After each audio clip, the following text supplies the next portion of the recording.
Tonight, a high-powered war of words. Did the Denver Police Department make a mistake arresting a Colorado woman? And did high-ranking members of the department participate in a cover-up? Denver7 Investigates has obtained a bombshell letter. Chief investigative reporter Tony Kovaleski taking us inside the details and the drama. Shannon Ann, it's an opportunity for you to decide, did police go too far? Do you believe Denver's former district attorney, elected 3 times to fight for right and wrong? Do you believe DPD's deputy chief? Many consider him the second most powerful cop in Denver. 2 powerful law enforcers, one huge disagreement over the decision to arrest Angiella Arnot. Tonight, Denver7 Investigates.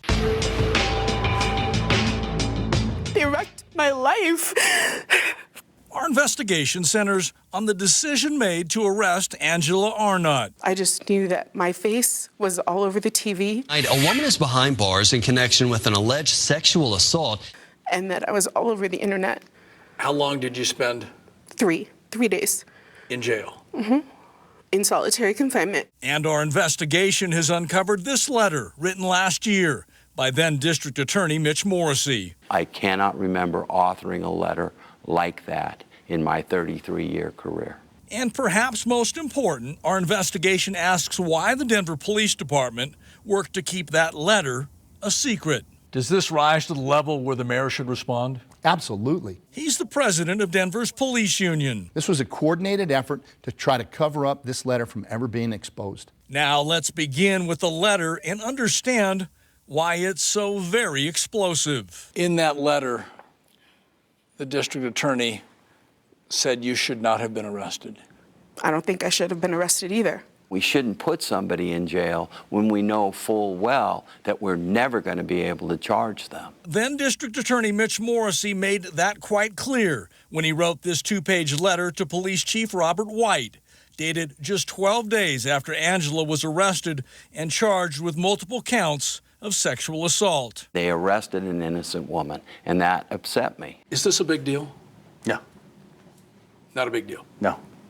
Deputy Chief Matt Murray disagrees with many of the opinions and accusations presented in that letter. What's your read on this letter sent by the former district attorney? Overall, unfortunately, he did not bother to get the facts before he wrote a letter, and that gives me reason to question the entire tone and nature of the letter, because this is incredibly factually inaccurate.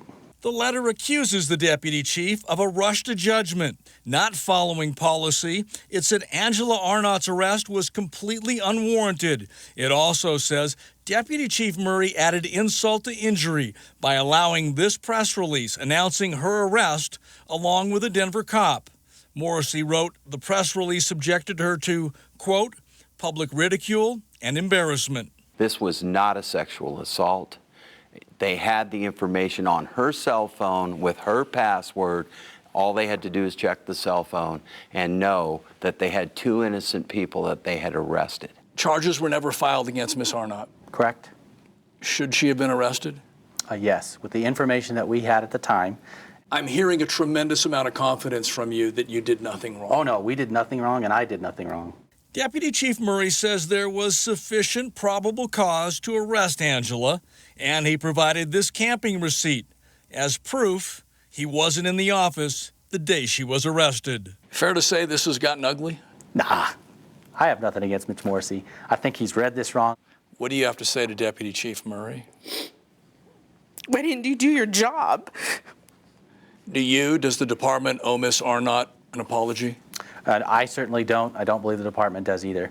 Why was it so important that your union got this letter? We wanted to know the truth. And this conflict rises to another level when the police union tried to get a copy of the letter, and in 2 separate responses, DPD said it did not exist, a possible violation of the state's open records laws. Was it a mistake to respond to 2 open records requests and say you didn't have the letter? No, because the response was based on people who didn't have anything or didn't think they had anything. So they were answering honestly. They didn't realize there was a copy of the letter on the secretary's computer.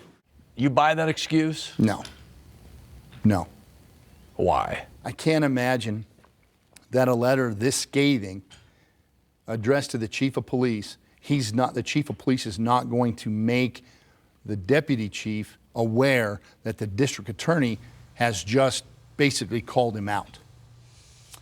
Ultimately, according to former DA Morrissey, DPD's biggest mistake was arresting Angiella before it reviewed the data inside the cell phone it already had in its possession. Once text messages on that phone were revealed, it was clear no charges could be filed against anyone. Now, we wanted insight from Police Chief Robert White on this multi-level controversy, but our request for an interview not granted for now. Ann? Keep digging, Tony. Thank you.